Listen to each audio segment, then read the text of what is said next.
Marc chapitre 13 et le verset 13. Vous serez haïs de tous à cause de mon nom, mais celui qui persévérera jusqu'à la fin sera sauvé. Parole de Jésus qui nous avertit. Alors, il y a plusieurs dimensions. Dans les paroles de Jésus, il y a toujours une parole pour les personnes avec qui il était, à l'époque où il était, et puis ça a toujours une portée prophétique. Alors, voilà, je pense que ça c'est un autre sujet, mais je pense que c'est important, de discerner dans les paroles de Jésus toujours quelque chose s'adressait réellement aux personnes avec qui il parlait. Et en l'occurrence, là, il instruisait donc les disciples, et puis il leur annonçait plus ou moins qu'il allait avoir de la persécution. Il allait être trahi, et peu de temps après le départ de Jésus, c'est ce qui est arrivé. Voilà, vous connaissez les événements. Voilà, il y a eu une persécution contre les chrétiens, Titus qui est venu détruire Jérusalem, les Juifs qui ont été dispersés, donc les chrétiens aussi ont été dispersés. Et c'est aussi un moyen que Dieu a utilisé pour répandre sa parole. Voilà, mais c'est aussi valable pour nos temps, puisque aujourd'hui on estime à plus de 250 millions le nombre de chrétiens persécutés, selon différents organismes chrétiens, dont Portes Ouvertes. Voilà, c'est énorme. Et c'est encore le cas, mais je crois que même dans nos pays, il semblerait que on ait été un peu épargné. Je crois que c'est en train de prendre aussi une tournure. Et dans l'avenir, je ne suis pas prophète, mais je crois que ce sont des choses que nous allons vivre un peu comme les autres chrétiens persécutés. Peut-être de manière différente, mais en tout cas, c'est en cours. Donc Jésus nous a avertis, ok, bon, un proverbe, mais c'est pas biblique, hein.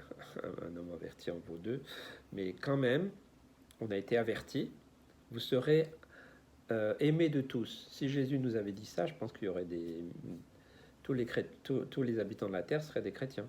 Hein. Non, vous serez haïs de tous. De tous, c'est vraiment de tous.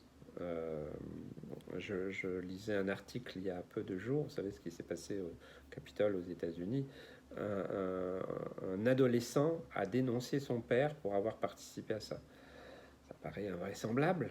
Ce jeune homme a été félicité pour avoir dénoncé son propre père. Moi, j'ai du mal à comprendre, mais bon, c'est autre chose. Hein. Donc la Bible et Jésus lui-même nous dit, nous serons haïs de tous, c'est-à-dire qu'on pourra être haïs aussi des propres membres de nos familles. Dans ces temps qui viennent de plus en plus compliqués, difficiles, nous voyons qu'il y a beaucoup, la haine grandit. Hein, donc la haine, c'est vraiment quelque chose d'horrible parce qu'elle se nourrit vraiment de choses vraiment mauvaises. Je me souviens avoir rencontré un homme, j'étais aumônier pendant des années en maison d'arrêt. J'ai rencontré un homme qui a fait 15 ans de prison pour meurtre et il m'expliquait qu'il s'est dénoncé, bon, il a été arrêté, et puis il m'a expliqué une fois qu'il était sorti que de temps en temps il avait des pulsions horribles, voilà, de vouloir tuer, vouloir se venger, voilà. Et tout ça, il m'a dit, j'ai laissé venir la haine dans mon cœur. Il m'a dit, je me suis nourri de la haine pendant ces 15 années de prison. Il a d'ailleurs même tué deux autres personnes en cellule. Il m'a dit, je me suis nourri de cette haine. Et quand tu parlais du Seigneur, quand il venait aux réunions, il était souvent agité. Je devais descendre de l'estrade et aller prier pour lui, parce qu'il était nourri de haine. Et j'ai prié avec lui, j'ai prié pour lui, j'ai essayé de l'aider, mais cette haine était vraiment profonde. Et il ne voulait pas l'abandonner. C'était comme pour lui un repère. Alors voilà, j'ai essayé de l'aider pendant une période. Voilà, il a entendu le message de l'évangile, il était favorable au message de l'évangile, mais il savait ce qu'il devait faire, mais il ne voulait pas abandonner cette haine parce qu'il s'était trop habitué à se nourrir de cette haine. Donc la haine, c'est quelque chose que nous pouvons nourrir, entretenir. Hein, une autre citation dit tu deviens celui finalement que tu nourris. Hein, soit tu nourris la personne l'agneau qui est en toi, ou soit tu nourris le loup qui est en toi. Et bien sûr, les réactions vont être différentes. Vous serez haïs de tous à cause du nom de Jésus. Ça, c'est vraiment important. Mais il nous est donné aussi une promesse.